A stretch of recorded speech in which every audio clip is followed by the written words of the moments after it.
καλά γίνανε. Ω, πολύ ωραία. Θα πες μου πότε θα τα πάω.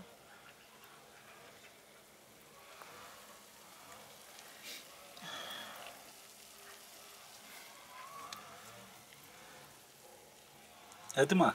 Ένα λεπτό. Να σε πω και τι έθιμο είχαμε στο χωριό μας. Αυτό θα το πάρω, θα άλλο μετά. Αυτά εδώ στο χωριό μας τα φτιάχναμε τα φώτα και τα δίναμε όταν ερχόταν ο παπάς και έψελνε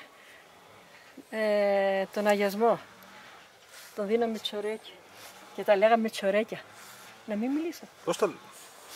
Τσορέκια τα λέγαμε. Αλλά εδώ τα λένε ψαθύρια. Από ποιο χωριό? Σεβαστιανά. Απεσλήρικο είναι αυτό εδώ πέρα, το έθιμο. Δεν ξέρω, τέτοια πράγματα εγώ πολλά δεν ξέρω. Και αυτά τα λέγατε τσορέκια? Αυτά λέγαμε εμείς τσορέκια όταν ήρθα εδώ. Είπαμε τα κουλουράκια, εκείνα τα μεγάλα τα λέγαμε στο χωριό μας κουλουράκια, δεν τα λέγαμε τσορέκια.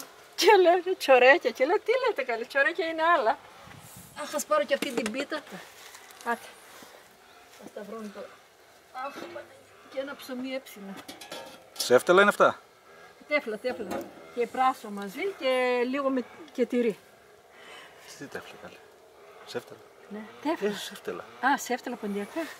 Σέφτελα, πράσο και τυρί. Να τα πάρω αυτά πάνω.